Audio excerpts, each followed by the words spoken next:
This episode of The Edge is brought to you by Audible.com, offering more than 180,000 titles for smartphone, tablet, and desktop. To get a free audiobook of your choice and help Trek.fm at the same time, visit audibletrial.com/trekfm. And also by Enterprise in Space, an international program of the nonprofit National Space Society. Find out how you can help science and education and become a virtual crew member aboard the NSS Enterprise Orbiter by visiting enterpriseinspace.org. And if you want to join the conversation and share your thoughts on this episode, join the Babel Conference, our listeners group on Facebook. Just type BABEL into the Facebook search field. We look forward to seeing you there. It's Mary Chieffo, Laurel on Star Trek Discovery, and you're listening to The Edge on Trek FM. What have you done out there on the edge of Federation space?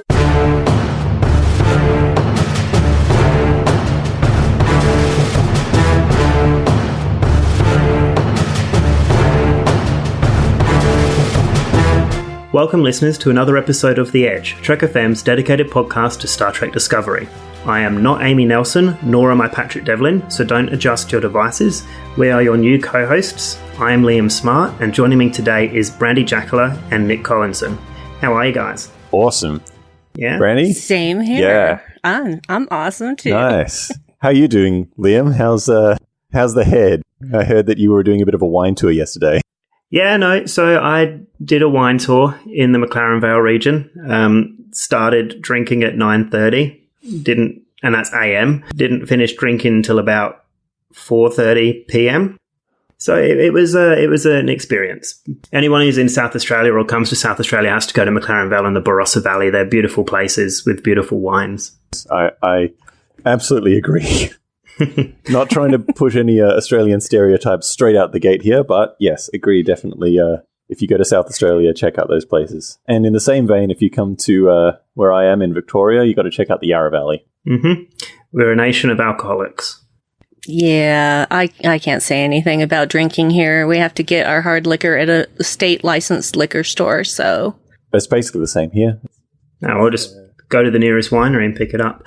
Rub it in. And Nick, what have you been up to this week? You went on a bug conference, didn't you? I did. So I just got back on Wednesday night, actually. And yeah, last week I was up at the 50th annual Australian Entomological Society conference and AGM. So it was wonderful. I got to go up there, obviously, as I am a PhD student. So I was up there as a student presenting some of my work that will form one of the chapters of my thesis. So I got to present a talk, and I saw a whole lot of others from a range of different subjects. So there was everything from kind of pest management to, on the other end of the scale, conservation of endangered insects, a lot of stuff about bees and other pollinators, because of course it's not just bees who pollinate all of our wonderful flowers and crops. It was wonderful. It was fascinating, and I got to meet a lot of great people up there as well, make a lot of connections and do all the networking you're supposed to do as well. So a very productive week. Yeah, awesome. What have you been up to, Brandi? Working? Well, I wish you had just asked me first, because then it wouldn't be such a letdown. You were really drunk at a bug conference. No. I don't ever get really drunk because I don't like the after effects of being that drunk. Neither did I this morning. But yeah, I can't even tell you the last time I had a hangover. So that's not my jam. I did get in a car accident on Thursday, so oh my God. That was fun. Are you okay? I'm fine. The person who hit me from behind is also fine. Her car is not, and my car does have slight damage. I've had this car for, yes, exactly. I've had it for about 5 weeks, and I got rear-ended. That car's cursed. Get rid of it. No, if there was a car to get in an accident with, it's a Nissan Rogue, because that thing is a tank. And there was so little damage to the car that you have to really look to actually see the damage. Wow. And she hit me pretty hard. I mean, it was one of those situations where somebody came to a very abrupt stop in front of me.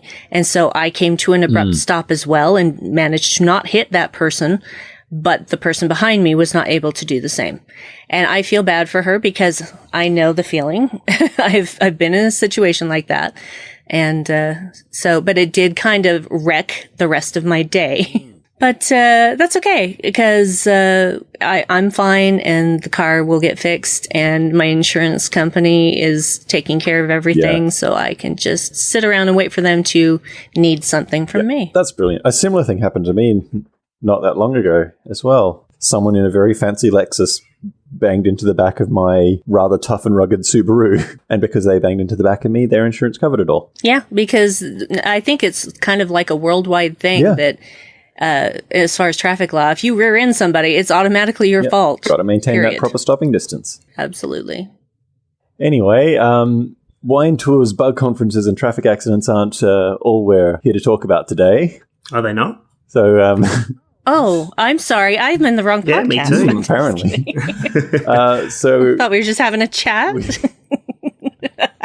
We are here to talk about, well, I guess as it's our first podcast, just the three of us together, I would say we're here to talk about our thoughts about what we've seen so far of Discovery and what we're expecting to see in season 3.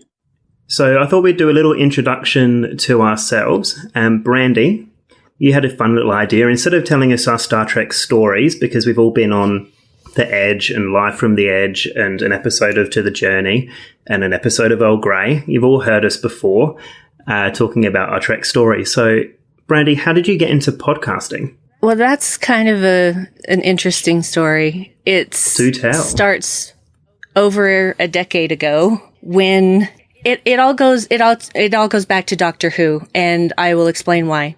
I enjoy Doctor Who. I was listening to a podcast called The Who Cast. They suddenly got this new host. I really liked this new host. This new host said, if you'd like to see me freak out before a podcast, follow me on Twitter. Started following him on Twitter. Started chatting with him. Started chatting with his partner. Started chatting with all of these people that they were friends with.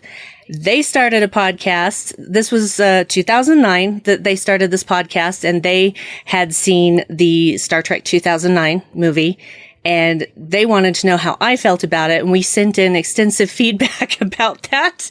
And they were just like, wow, you guys seem to have a lot to say. How about you do your own podcast? So we thought, maybe we should. And so we came up with an idea, and my husband said, well, what do we want to talk about? And I said, let's not limit ourselves. Let's just talk about anything we want, because then the world is our oyster, so to speak. And we are gothy people, and so we kind of filter everything through our darker view of life and love and happiness. And we just talk about the things that we want to talk about. And back then it was called the Inside Out Cast, and we had a home on Geek Planet Online for a while. That website sadly no longer exists. And so we moved over to be a wing of the Strange and Deadly Network with our friend Tom, whom we met through podcasting. Oh, it's been 10 years since I've met Tom. Wow. That's amazing. Most of these people are in England. That's the funniest part. It was because of international friends that I ended up becoming a podcaster. So here I am today. What about you, Nick? Oh, well, I mean, honestly, the first proper podcast that I've been on that went out to air was that first episode of The Edge that I was on, where we were talking about alien biology in Discovery. Previous to that, I was in a very short-lived, I want to say, like, online sketch comedy video-ish group with some friends of mine, which we called ourselves as a group Grilled Mouse Productions, and the show that we were putting on was called The Weird Half Hour, weird spelled W-H-E-I-R-D, or I-E-R-D. There are honestly a couple of videos of that up still on YouTube that mostly involve me very aggressively cooking and shouting at a camera, and it was called, that particular show was called Stuff Your Hole. So through that group, yes. Me and especially my buddy Alex, who started it, were both really into music. And he wanted to do a radio show style thing called Succinct 6 Songs, where you basically just, a couple of us or like 2 or 3 of us would hang out together and would come in with a list of 6 songs to a theme that we wanted to talk about. And the problem was we really wanted to play all of the songs and do it a lot more like a radio broadcast, which is why it never actually came to fruition, because there was no way to get the rights to do anything like that. I now know someone who does a similar thing on a Twitch stream on her own channel. Her name is Kathleen DeVere, and the show, like the thing is just called Brave New Faves. And that's the thing, is like, it's just a Twitch stream and she doesn't record it or keep the VODs or anything. So it's just like, it's live, it's on, you listen and watch, and then it's done. So, you know, if I ever wanted to revisit that, I could maybe use that sort of format. But yeah, I've been listening to podcasts since the mid-2000s. I think the first one I ever listened to was a Firefly fan podcast called The Signal, which lasted up. Stop the signal. It lasted up until very, relatively recently. Like, I kind of came back into it, the same host all the way through. And that was good fun. So I think I've had a long history of listening to like geeky fan podcasts of different things. Cool. That leaves you, Liam. It does, except mine, I feel like I was a little bit of a late bloomer listening to podcasts. I didn't really start until just before Discovery aired. I thought, I'm kind of bored driving to work. I want something to listen to that's not music and the god-awful radio stations that we have to listen to here. Oh, they're terrible. So I thought I'd look for a Star Trek Voyager podcast, because Voyager unashamedly is my favourite Star Trek, and I found To the Journey. From there, I found the Babel Conference, and then started listening to a lot of Trek FM shows. I also listened to another podcast called My Dad Wrote a Porno. I love that one. Is an amazing podcast. Brandy's got her hands in the air. I love it so much. As well. It's the best. It's the best. Oh, yes. I mean, not wanting to plug another network, but once you're done listening to everything on Trek.fm, go and listen to that, because it's so funny. It is great. It is so Just amazing. be careful when you're driving. Back to traffic accidents. I've almost had 2 accidents whilst listening to that show because I'm uncontrollably laughing.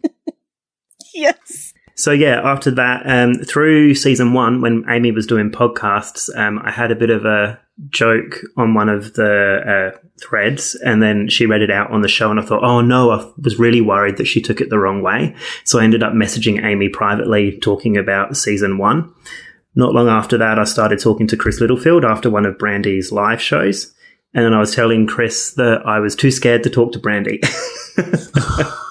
I'm just like, I really want to talk to Brandy, but I'm too scared. Why? I don't know now. I'm not frightening. You're not frightening, no. I just don't know why. So then, yeah, Amy then asked me if I wanted to go on an episode of The Edge, which was about what ifs and time crystals, which was a very strange concept of a show. It was quite hard to think of some captain scenarios for that episode. Then Chris wondered if I wanted to go on to an episode of Postcards for the most recent Trouble with Edward. So I did that. Yeah, that was a good one. Went on an episode of To the Journey, and yeah, now I'm here. Amy's like, do you want to take over The Edge? I was like, sure. Nick and Brandy have to do it with me. Nice. Yep. We got grandfathered in. Yeah. What does that mean? That means that we were already in because of our association with you. Basically, it's like if you had a mobile phone plan and they decided to change all of the plans and do away with it, you would still be able to keep that old plan. Okay. They couldn't force you into a new plan. But if you ever did make any changes to your account, they would have to say, okay, well, now you have to get one of these plans. But it's called being grandfathered in. Because I don't know where that phrase comes from. I just know that's the phrase that they use. Okay. So, See, I'm just going to see you as my grandfather now. okay, great. I'm down with that. Granddaddy Brandy. I'm yeah. Yeah. I like it, actually. It makes me feel powerful. Oh, God, can you imagine if I put that as the episode title? Granddaddy Brandy. Grandfather Brandy. Everybody would be like, what? So I briefly wanted to discuss season 1 and season 2 with you guys. So why don't we start with you, Brandy? What did you think of season 1 as a whole? I loved it. It was the first new Trek we'd had in many years. Everybody knows that. And I settled into loving it very, very quickly. I was immediately enamored of Michael and Tilly and Saru and everybody. I just thought that they were working well together as a cast, and I was interested to see where the story was going. And I did actually, on live, did say, I think Ash's Voke before, anyone else did. But there were many people out there who felt the same way, who were saying that in other places too. So it's not like I was the first person ever, but I did catch on to that pretty quickly. And it was just something, it was Trek, but it was different, and it was new, and it was exciting, and it was unpredictable in a lot of ways. And I loved that feeling of adventure. Like, where are we going with this? I can't wait to see. And so, yeah, really enjoyed that. Wasn't surprised that they went to the mirror universe, and actually really enjoyed that aspect of it. Some people did not. I did. I especially loved Captain Killy. That was probably my most favorite thing, was watching Tilly be Captain Killy. And that was very good. Yeah, that just cemented my passion for Tilly right then and there. Yeah. See, don't you think, though, I think the mirror universe was spoiled by Jonathan Frakes, though. He mentioned that they were going Frakes. there. Yeah. Otherwise, I think I would have been genuinely surprised to see them go there. I would have been, well, no, I get that. It was when they were doing all of those jumps, and then there was that part where Lorca changes one of the destinations, and I thought, but you can't really tell that's what he did. And I thought, he did something. I know he did something, and that's not right. And when they ended up in this place where there was just detritus floating in the air, and it was, the remains of a Klingon ship, I'm like, yep. Yeah. They're in the mirror universe. Yeah. I recently met Jason Isaacs at Supernova Adelaide. Such a lovely man. I asked him in the 30 seconds that I was allowed whether he knew he was Mirror all along, and he said only him and Sonequa knew that they were Mirror. None of the other cast knew. Wow. Smart. That's so cool. So upon reading the script, apparently everyone was really surprised when Lorca turned out to be Mirror. He also said that he originally wasn't going to be taking the role of Lorca. Oh. Yeah, he said that he didn't want to be part of Star Trek because he didn't want to be part of potentially, in his words, ruining it a little bit more. In terms of, he thought Enterprise brought it down, and he didn't want to be part of a series that could have not taken off and made the Star Trek franchise a little bit more, Yeah. He didn't want to make it worse than it already felt in some fans' minds. Damn. It's a shame that was... Yeah, those fans suck. Yeah. It's a shame that was something that an actor would have been thinking of for getting into a show. I guess I hope that with the sort of success of Discovery and with Picard coming out now, that, that sort of mentality would not be as present now. He changed his mind as soon as he read the script. That's awesome. That's really good. And yeah, I was quite shocked that he said that to me, again, in the 30 seconds I was allowed. Wow, yeah. Well, it was more than 30 seconds, but... And I'm probably not sure whether he would want that repeated, but it is now, so... He wouldn't say anything to a person in public if he didn't want it repeated. So he's not that kind of guy. He's all good. I very much liked the sort of the darker side of Star Trek, because season 1 was very dark, and I guess people call it gritty as well. And whilst a lot of Star Trek is very optimistic, it was, except for maybe Deep Space Nine, it was very good to just have a dark story that's reminiscent of what most TV shows are like now. Yeah. Well, I mean, I've got... Yeah, sorry. I like that aspect of it too, and I've actually got quite a couple of things that I wanted to mention about that, because if I were to pick a favorite of what we've seen so far of Season 1 and Season 2, it would probably be Season 1. And I think that's the main reason why, is because I actually think that Season 1, especially the way that they finished it and wrapped it up, it really did embody what I like most about Star Trek, which is the idea of these kind of very optimistic utopian sort of what we see as like Starfleet or Federation principles triumphing over adversity, and also triumphing over the sort of the push to set those principles aside in order to, win a war or for survival, which is like, I think what Deep Space Nine shows really well as well. But I think that particular aspect of it was portrayed very, very well towards the end of season 1 of Discovery, where, first you've got them just being completely decimated by the Klingons. Like, the Klingons are winning that war, and Starfleet is basically having to do sort of more and more sort of very, like, not the sort of things we would normally associate with them in order to try to survive. And we even see that in the very first episode.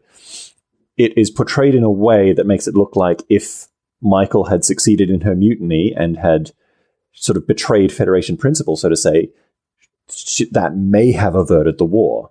And then with the jump to the mirror universe, like, I actually think that fits in really well with the whole arc of the season. I've heard a lot of people say that it felt like it just sort of went off on a completely different tangent. I think by going over there and by seeing the Terran Empire, they basically see what they could become if they set aside all of those principles in order to win the war, to defeat the Klingons. And the whole sort of overall theme is very much like, how much are we willing to sacrifice in order to survive?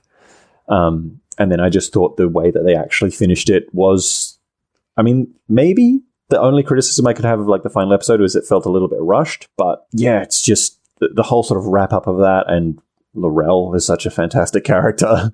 Season 2, I think the things that got better were kind of, I say the acting, not to say that it was at all bad in the first season. It's always been great, but I think it was even better in season 2, and the sort of the overall writing and production values were maybe a little bit better in season 2, but the sort of overarching plot and theme wasn't quite as, quite as well defined to me. In season 2? In season 2, yeah. Season 2, I found it a little bit hard to follow exactly what was supposed to be the main idea of the season, I guess. And maybe it wasn't meant to be that much. Like, it sort of started very much with, just trying to find Spock, trying to find out what the Red Angel is. And then it was, in that one, it felt like it actually was a bit of a kind of veering off to the side, where suddenly it's like, oh, it's the evil AI that is controlling Section 31. And how do we stop it from destroying all of humanity? I was slightly less of a fan of that. But I mean, I still loved basically all of it.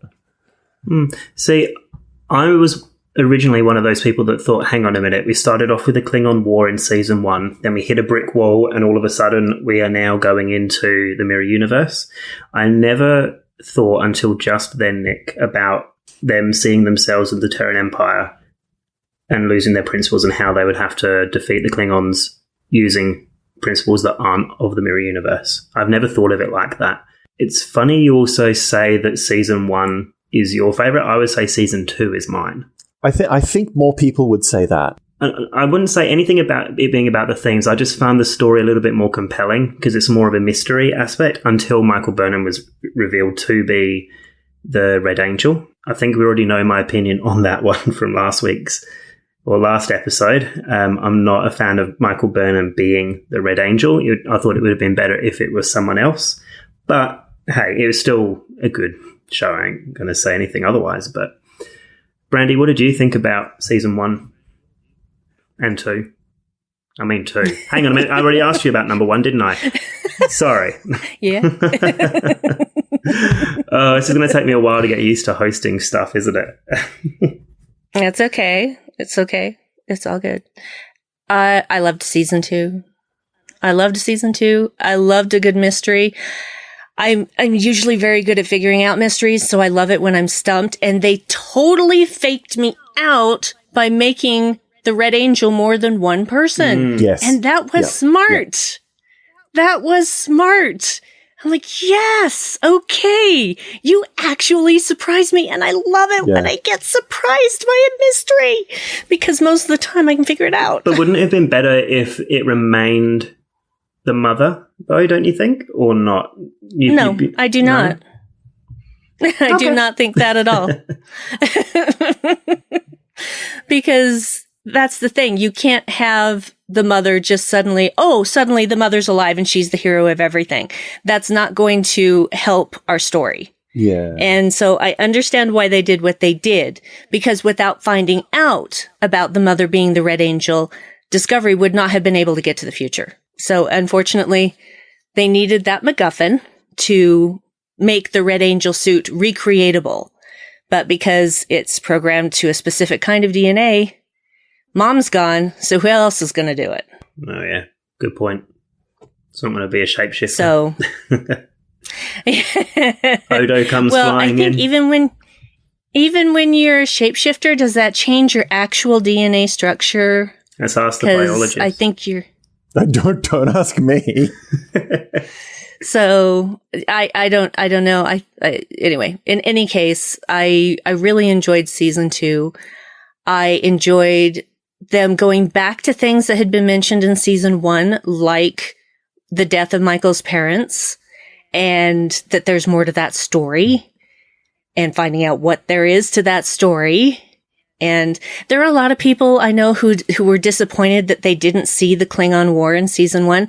I didn't want to see that. I didn't want to see a whole season of a war. Yeah. I've already been through that with Enterprise, and it was hard. It was really hard. And there's already so much in this world that is so hard on a daily basis that I don't necessarily want that in all of my entertainment. I like my entertainment to be an escape. I mean, yeah, it's fine if it mirrors what's going on in real life, but I also don't want to watch another war. I was glad that we skipped to the end of that. I know I may be in the minority on that, but I was glad to have skipped to the end. But with season 2, there were just so many wonderful things. I wasn't even aware that there was sort of a backlash of people wanting to see the rest of the war. I thought people wanted Star Trek to be more about peaceful exploration and were upset that there was a war in there to begin with. So I guess you can't please anyone. No, and that's the thing. You're never going to please everyone, and if you try, then you will fail, because there's no way to do that. Except just keep bringing new Trek, and that's what we've gotten, and it's paved the road to so many other things. Yeah. But yeah, I'm so grateful for season 2 because I was already an Anson Mount fan, and it wasn't because of Hell on Wheels. I didn't even start watching Hell on Wheels until after season 2 of Discovery had ended. So I was already a fan of his, and I was like, oh, perfect. And then Ethan Peck is Spock. We all know how I feel about that. I'm not going to rehash it right now. So just wonderful things that I never expected and never knew I needed until I had them. And now they're gone, and I want more. Yeah. So please get that Pike series already. Please. I need it. It's just, I need it. See, I feel like I want something to continue in that time period, because I feel like they left a few threads dangling. Like, oh, there are threads. Who are the logic extremists? There are threads. I want to know more about them. Yeah. I know about them a bit from Enterprise. They're not fun people. But yeah, I want to know more. There's definitely things to know more. I want to know more about L'Rell. I want to know what goes on with the Klingon Empire. I want to know all of these things. So yeah, bring us that freaking, and I don't want to know that through a Section 31 filter. I want to know that through a Captain Pike filter, please. I think if everything has been left behind, I want to see more of Rebecca Remains, number 1. Yes. And L'Rell. Mm-hmm. Yeah. Because that last scene with her in season 2 with L'Rell, as she's on the Cleave ship, loved it. That bit almost brings me to tears. That bit, and when Serana comes back with the ships, the Burrell ships. Yeah. Yeah. Oh, I was just crying through the whole thing. Brandi, you were crying through the whole season. I was crying through the whole season. There was something in every single episode that made me well up at one point. and I don't mean just well up. I mean, I full on cried. Like, the tears were falling from my eyes and down my face. And there were tissues required. Didn't I message you once saying, have you flooded all of Utah yet? Yes.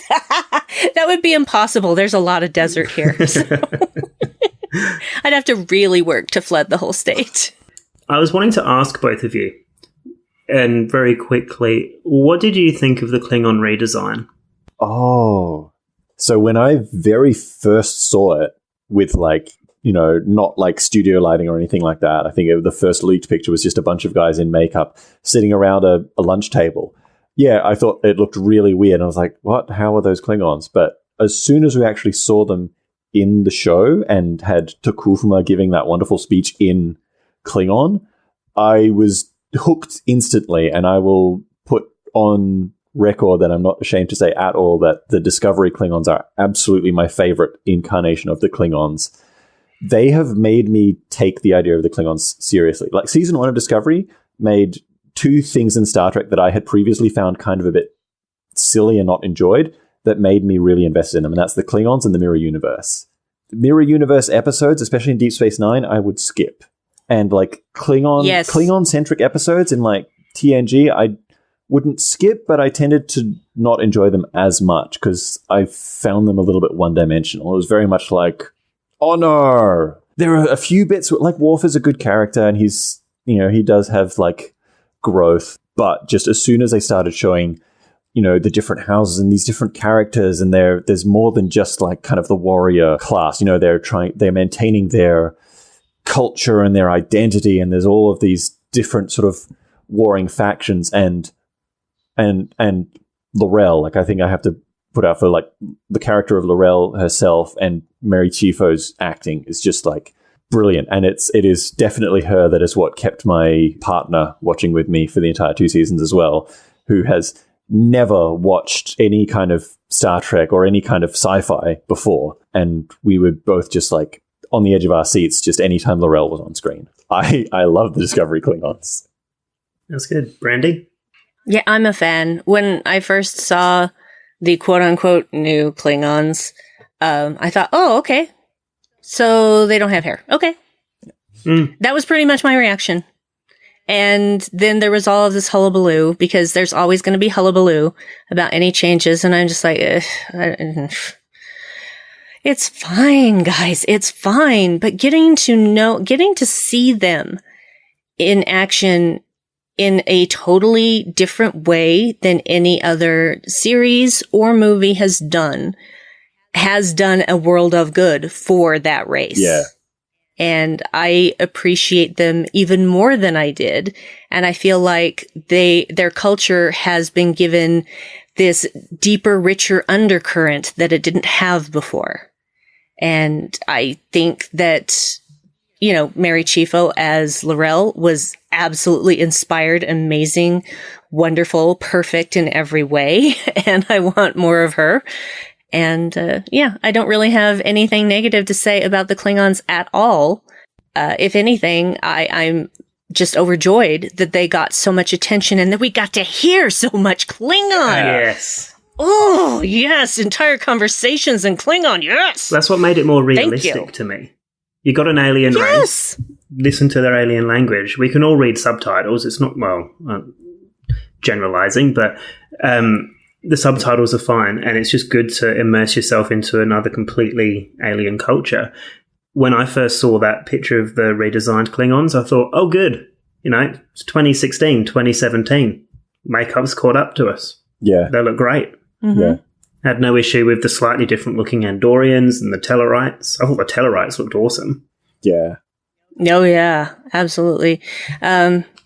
Just a quick second of silence for DC Fontana, who passed away a few days ago, who was the creator of the Andorians and the Tellarites. Yeah. May she rest in peace and be forever hailed as the goddess she was. Oh, yeah. Listeners, we're recording this on December the 8th, even though this is coming out in January. Oh, yeah. Sorry, I forgot about that. So at that time, it's a month from now. That's a month from now? Yeah. That wibbly wobbly timey wimey. Sorry, guys. No. That's okay. That's fine. Oh dear. Is there anything else you want to say about season 1 or season 2 before we move on? Not for me. No, Brandi? I rewatch them both frequently. Yeah. I have not stopped rewatching them.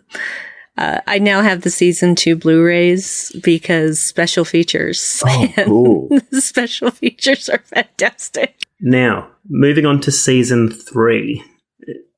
What do you want from season 3? Brandi, do you want to take this one first? What do I want from season 3? I want interesting stories. I want interesting new characters. I want to see these people from nearly a millennium ago bringing Starfleet values back to the galaxy. that's pretty much all I really want. I just want more. I want more. I don't have any expectations. I just expect to enjoy it. That's pretty much my only expectation, because when I have ideas or expectations about what something should be, I don't enjoy what it actually is. And that's on me. So I just stopped having expectations about things so that I could enjoy what I'm being given rather than complaining about what I didn't get because I thought it was going to be something else. Yeah. I'm really hoping we get to see Sonia Sohn again. Yeah. Oh, yes. Well, she's somewhere in the future. She is. So she's in that timeline.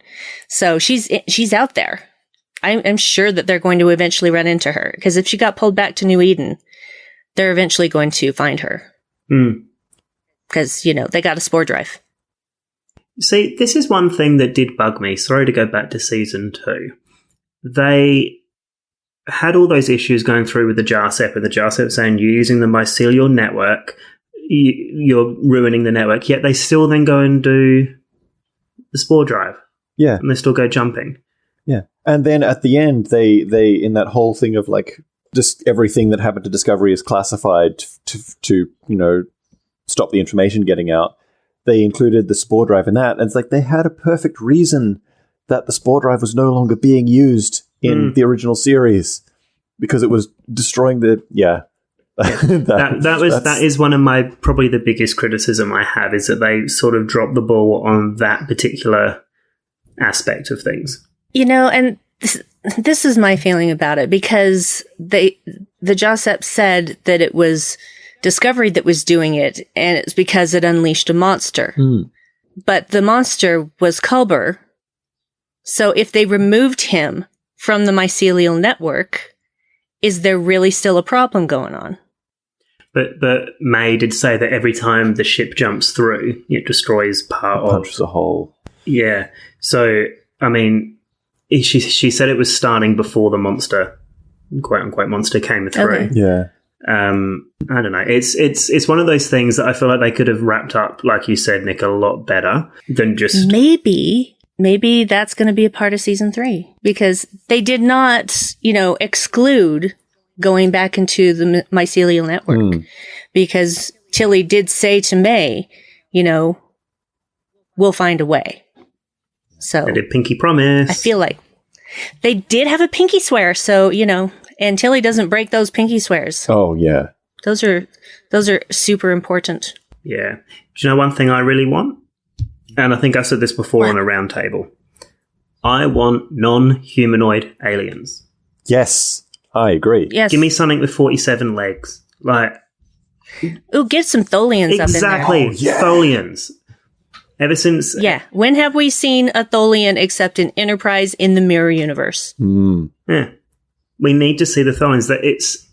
Surely it can't be too expensive now like it used to be in the past to... If it's... render that in there. we had the tardigrade, and I think their original plan was for that to actually be a crew member, but it turned out to be too difficult or too expensive to have that sort of on the bridge in every episode. But it was still there, so there's no reason why you couldn't have, something like that. Something like to the alienness of Species 8472 or the Tholians showing up. Yeah, I mean, you don't have to have the Tholians in there every week. Just a few episodes, like, as they say, 8472 was in Voyager. That would have cost them an arm and a leg, probably, to put that into Voyager. And I think you mentioned this on your postcards episode, Brandi, with Chris, the aquatics. Oh, yeah, yes. Xindi. I want to see Xindi. Me too. I want to see Xindi. Aquatics, arboreals. I don't really care about the reptilians and the insectoids. They're jerks. I don't care about those. Maybe they've gotten better. But I would love to see more of the aquatics. I just want to see something that's not so humanoid. That's why I enjoyed the Barrel, even though they were quite sort of humanoid. They were very, non-standard. And terrifying. I forget the name of the actor who played the Barrel, but he is, I believe... has a condition. He just has he's very tall and has very long limbs. So his profession is basically playing characters like that. Like I think they brought him in because he's good friends with Doug Jones, because they both do a lot of costume work, and especially in horror films. And I want to say that this was a guy who played something in The Woman in Black. I'm not sure, but I know that he was something else in a recent horror film that had to be sort of very sort of long and skeletal and gangly. Javier Botet. Okay. He was born in Ciudad Real, Spain. Ah, yes. He was in The Conjuring 2. He was in Rec. I saw Rec. Oh, it's The Conjuring 2 original that I was Spanish. thinking of. Yeah. Guys, if you haven't seen Rec, you need to see Rec. They made a crap American version of it called Quarantine. Don't see that. See Rec. Yep. Watch it with the subtitles, not the dubbing. It's amazing. Okay. I haven't seen that, so I don't know. It's Rec is fantastic. It actually truly scared me so much in one point, and it wasn't a jump scare, that I pushed the coffee table across the room. Oh, wow. It was totally reflexive. I had my foot up, just against the top of the coffee table, and the coffee table is wrought iron and stone. Like there's stone tiles in the top of it, so it is not light. But this thing scared me this moment scared me so bad that my leg just shot out and shoved that coffee table. Dave thought it was pretty funny. And I don't get scared easy. I can't comment. I don't know. What do you both reckon could be the overall storyline, though, of season 3? From the trailers. Go ahead, Nick. You go first. See, because I know what I think. Well, I think, and I put this a lot in my comment on the latest trailer, which was on the postcards episode for that, is I do think a lot of it will evolve around like what happened to the Federation and what happened to Starfleet, and I have no idea how they're going to do it, and there are definitely ways they could do it well. There are ways that they could do it not well, and I am definitely excited but also slightly worried in terms of how they take it, but I think it will mostly evolve around, or what I'm at least hoping for is an examination of these like Federation sort of utopian ideals, and actually looking back at them from, so far in the future to see like which ones worked, which ones didn't. Because I think in my comment, the thing that I pointed out was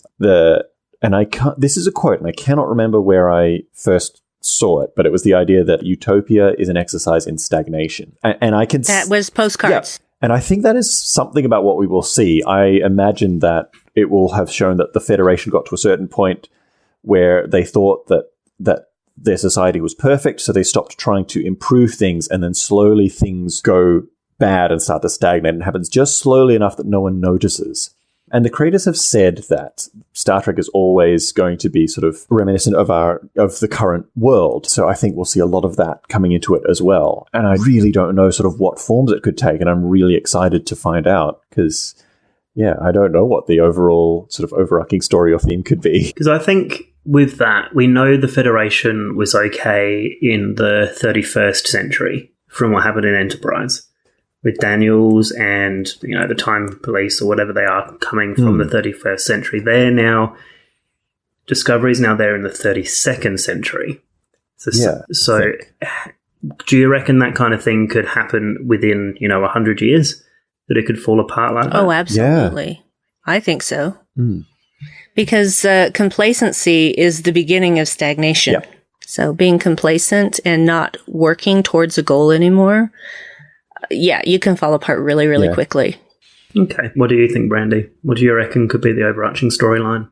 I think it's going to be more than one. First, it's going to be Michael trying to find Discovery. Yeah. To get back to where she was supposed to land, which was New Eden. And it's obvious from the trailer that they do connect again. Because there is a scene where you see Tilly hugging Michael. So that is going to happen at some point. And then, but I think that this journey of her looking for Discovery is how she's going to stumble on this whole thing of the Federation isn't what it was. And possibly, most people don't even know about it anymore. And so now she's got a new problem and she wants to find out how this happened, when this happened.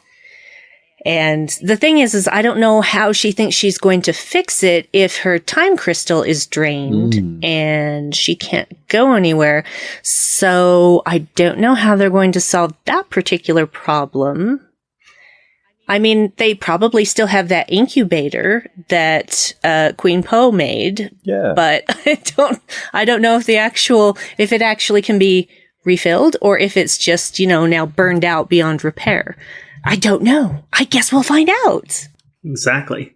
Have you seen everything that's been coming out of, say, Alex Kurtzman, Michelle Paradise, and even in the recent ones with Sonequa Martin Green, her interviews, they're very focused on talking about canon and them saying that they can depart from canon now because they're so far in the future. What are your thoughts on canon? Nick's smiling. Boy, do I have... So it's weird. I have a weird relationship with the idea of canon. I'm not sure if I like the term very much because, I love continuity. I really love when you've got a new series like Discovery making callbacks to things from 50 years ago. And, the idea that they had with Sarek trying to get Michael into the Science Academy and then they wouldn't admit her. They're basically like, oh, we'll take one of your children, and he chose Spock. And then that is another layer to him being disappointed that Spock chose Starfleet instead. I really liked that. Yeah. We probably didn't need it, but it adds that extra dimension that I think makes it all fit in really well. It's the same as we didn't really need to see Pike see himself in that wheelchair beepy thing. Yeah, but again, that shows that he makes that choice. He knows his fate. That's the sort of stuff that I love. In reference to Star Trek Picard, I recently got the Countdown comic for that, which is brilliant, which apparently they are saying, even though it's a comic and it's not on the TV, at least for now, they're saying that it is technically alpha canon. So whatever that means, they're basically saying that essentially they're saying these events in the comic happened for real and could be referenced in the show, which means that the Odyssey class starship, i.e. the Enterprise F, which was developed for Star Trek Online, is technically now canon, if that's all to be believed. And that's the kind of thing that I do like when someone is like, this thing that started in a book or whatever in a not necessarily canon medium has now been brought in to the mainline canon.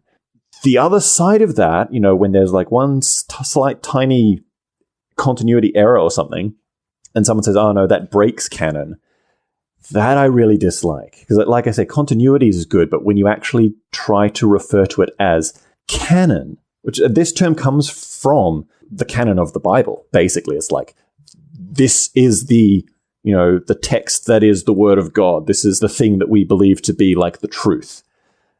I think it is damaging to look at just the general fictional media that we consume in that manner, especially something that's been going as long as Star Trek. If they were to go back and, say, have something huge happen, like the destruction of Vulcan in the Kelvin timeline movies, if they were to try and do something like that and say, no, this is still the same timeline, obviously that would be a problem because it's a huge thing and it throws all other things out of whack. But tiny details, the uniforms looking a bit different, the ships looking a bit different, and I can put that aside because the story is good and the main ideas of what it's supposed to be about and all of these sort of little things that they're weaving in, that's what I like. And the fact that they weave those things in shows that they do respect the main ideas of what it's supposed to be about. They just also know that they're creating a TV show in 2019 and they can't have everything look and feel exactly as it did in the 1960s. I mean, there's a scene in the original pilot, The Cage, where Pike is surprised to see a woman on the bridge. Anson Mount's Pike would not have a problem with that because that is a character that was portrayed in 2019. So, things have to be updated and changed, and some little bits of, old continuity have to just be thrown out. Yeah, thrown out, essentially. Yeah, I agree with absolutely everything that you've said there. I don't particularly want to see too many references to previous iterations of Star Trek in Season 3 either. Because, and I know Amy also said this on a previous episode of The Edge, you don't reference anything anymore that happened 1,000 years ago.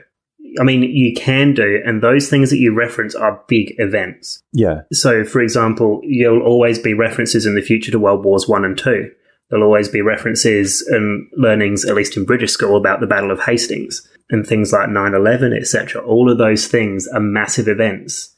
You're not going to get in Discovery, or at least I hope they don't, things like references to Grand Nagus Rom. That's nothing in comparison, do you know? Like, Oh, I can do you one better. Grand Nagus Brunt. Brunt. FCA. Jeffrey Combs, I love you. Can we please have Jeffrey Combs in Discovery? Yeah. Oh, I just want Jeffrey Combs in everything. Yeah. He makes everything better. But like, Love him. if they reference things like the Dominion War or the Battle of Wolf 359 or even Voyager being lost, those are big events that everyone would have known about on Earth or across the Federation. They're the kind of things that I hope they reference, but only minor. I don't want all the silly little things being like, oh, Captain Picard was such a great captain. He was a great captain, but like, it's 1,000 years in the future. I would like to see them make references, but get them wrong, because there's been 1,000 or 900 years in between. Yes. Yeah. It's like that wonderful second episode of Futurama where they go to the moon and it's like a theme park, and Fry's like, this isn't what happened, and everyone else is like, yeah, it is. This is what our history teachers tell us. There were whalers on the moon. Purposely break canon. Oh, God, that would be wonderful. And then get somebody in there and go, well, actually... We all know that's going to be Stamets. Not necessarily. It would probably be Saru. Oh, actually, yes. I can see either of them. I love it. Yeah. Do you know what as well, though? Because they're so far in the future, I think they can probably get away with changing some of what we know is the stereotypical traits of some of the species that we've got. Yeah. The Ferengi don't have to be profit-driven anymore. That would be really good. They can be civilized and letting women wear clothes and go out of the house. A bit too far, make money. don't you think? Gosh. No, I think 1,000 years is enough time for them to get to that I'm joking. point. The Ferengi workers have seized the means of production. But it goes back to your point earlier saying that the Klingons are one-dimensional in the past, and now they're multidimensional. Some of the other species can be. Let's hope the Cardassian that we saw in the trailer is not just, hell-bent on domination or whatever the Cardassians were. And it really will hopefully change up Star Trek. Having said that, you don't want it to change too much, because then people will start getting confused, as in casual fans, between Discovery and Picard or Lower Decks or Section 31. Because if they're set, 2,500, no, 2,400? Yeah, about 2,400. There could be a disconnect between the shows in terms of casual viewers. That's a good point, yeah. I think there is a certain, DNA of Star Trek that it needs to have throughout. And so far, I think they've been really good about that. Interested to see if that kind of, how much of it maintains when they're flung off into the future. Because if you were to lose too much of that, then it may as well be another show. But I don't think that's going to be an issue. Yeah, I get that. But at the same time, as we are discussing all of these things as lay people, can you imagine the discussions that go on in the writer's room and how careful they have to be, taking into account the 53 years of Star Trek continuity? Can you imagine the pressure? I can. And I have deep respect for people who will undertake this. I tip my hat to you. People can say whatever they want, but you know what? They're not in that writer's room. They're not doing this job. So honestly, I don't have any ground to stand on when it comes to any kind of criticism, because they are doing amazing things. Yeah. Especially with this burden of all of this other stuff that they have to keep track of. And that's why they have Kirsten Beyer. I guess the only other thing I wanted to say is I want more Reese, Detmer, Wushikin. Yes. Those guys. Oh, yeah. We're going to get and that. Definitely we're going to get that. Dr. Pollard. She's sassy. Yeah. Yes. She's cool. We're going to get that too. I love her. Yep. Do you think she's the chief medical officer? I think they've specifically said that she isn't. Okay. Maybe she will be now. But she probably is now. Right, it could be, yeah. I kind of wish we had the chance to get that with Ariam. Or maybe we will. There have been rumors that apparently a trailer was seen with her name on it at the set. So I did see that rumor this morning. Yeah. She is one character that I wish we kept. Yeah, definitely. Because there would be so much potential with Ariam that was just gone by the wayside. I feel like her story is not finished. Do we have any final thoughts? I think I've basically said everything that I need to. I've said my piece. Give me Pike show. Give me more New Trek. Give me introspective writing so that we can know these characters more and enjoy them in their journey, and just keep up the whole making Brandi cry every episode. I'm down with that. I'm not ashamed of it. If you can move me emotionally like that every single time you put on an episode, you are doing a damn fine job. It's been fun talking about Discovery as a whole, but this isn't the only thing we've been discussing on the network. So here's a quick look at some of the other things you may have missed elsewhere on Trek.fm. Previously on Trek.fm. To the journey! I was going to ask this a little bit later, but while we're talking about the Doctor and Seven, let's talk about Voyager relationships. Are you? We'll do a quick thumbs up, thumbs down. Doctor Seven, thumbs up, thumbs down. Thumbs down. Okay, interesting. How about Chakotay Janeway?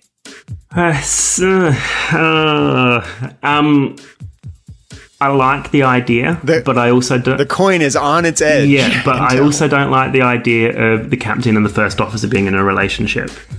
The Ready Room. I mean, I said, okay, sooner, back to all those people for 5 or 6 days before. I thought, oh, God, they come up with another thing? They come up with another thing. I remember when Go Big Red was just the big, simple thing. Okay. Earl Grey. They want us to be with them. The you guys are just taking it to the extreme now. No. Joe and I are right. Kimberly and I are right. The Edge, a Star Trek Discovery podcast. Why are you wanting to podcast and to be on the edge? You had no choice. Yeah, sure. Oops, you get that feeling? That's your arm. I love the sound of my own voice. Up your back. And that's what else is happening on Trek.fm. Check out all of these shows and join the conversation about your favorite corner of the Star Trek universe and beyond. You'll find us wherever you get your podcasts.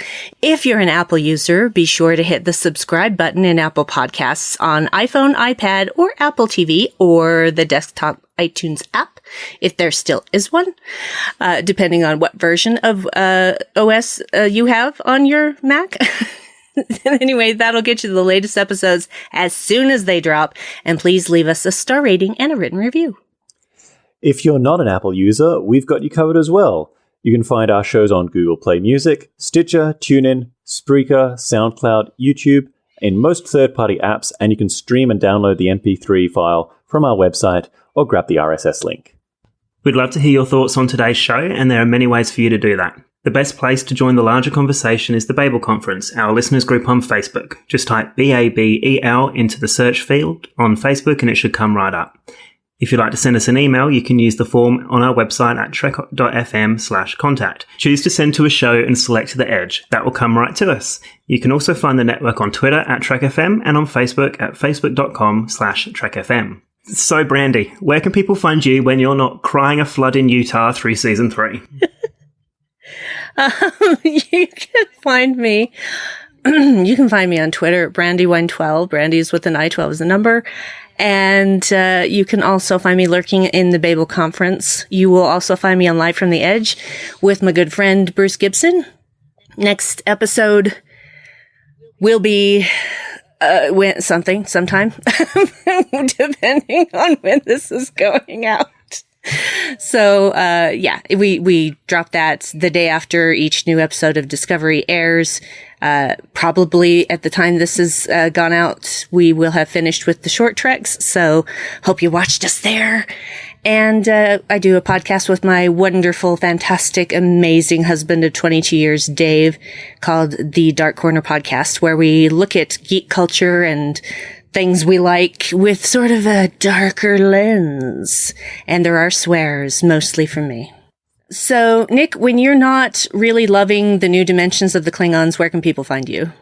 You can find me. So I am in the Babel conference quite regularly, and you can also find me on Twitter at punkzoologist, where I often tweet about my work and my projects, and also a whole range of other things. It's Twitter, and I just go with whatever I feel like. I'm also on Instagram at punkrockzoologist, and there you will see photos of Warhammer and model kits that I've put together, or interesting insects that I've found, or just photos of views and nature and anything that I see, and most recently a whole lot of pictures from the conference that I attended.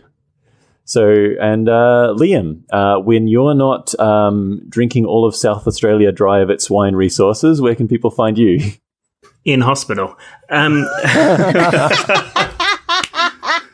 Which is where you should be if you were doing that. So I'm, of course, in the Babel conference. I'm also on Twitter at LS74656. And also you can find me elsewhere on the network on To The Journey with Zachary Fruling and Suzanne Williamson. If you'd like to help us keep all of our shows coming to you each week, you can become a patron of the network on Patreon. Visit patreon.com/TrekFM. That is patreon.com/TrekFM to get all the details. Perks include early access to episodes, exclusive content, producer credits, and more available through our special patrons website, Patron Zone. It requires a great deal of money to produce, host, and distribute these shows each month, and we appreciate any support you can give us. We hope you'll join the team. Again, you'll find all of the details at patreon.com/TrekFM. We'd also like to thank our associate producers, and they are Norman C. Lau, Tony Robinson, Thomas Puleo, Lisa Slack, Shoaib Mirza, Richard Rutledge, James Muldrow, Cornelia Reutner, Ryan Malett, Chris Trabuzio, and Brian Malosh. Thank you for supporting Trek FM and The Edge. Thank you for listening, and join us next time to see what's happening on the Edge... a Federation space.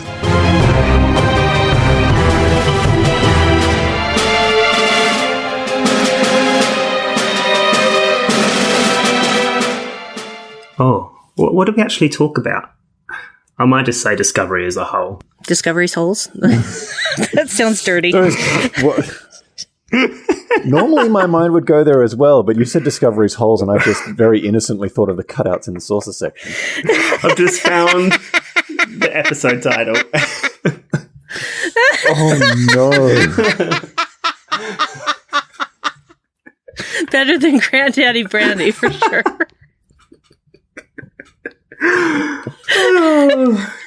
Oh, good times. It's been fun talking about Discovery's holes.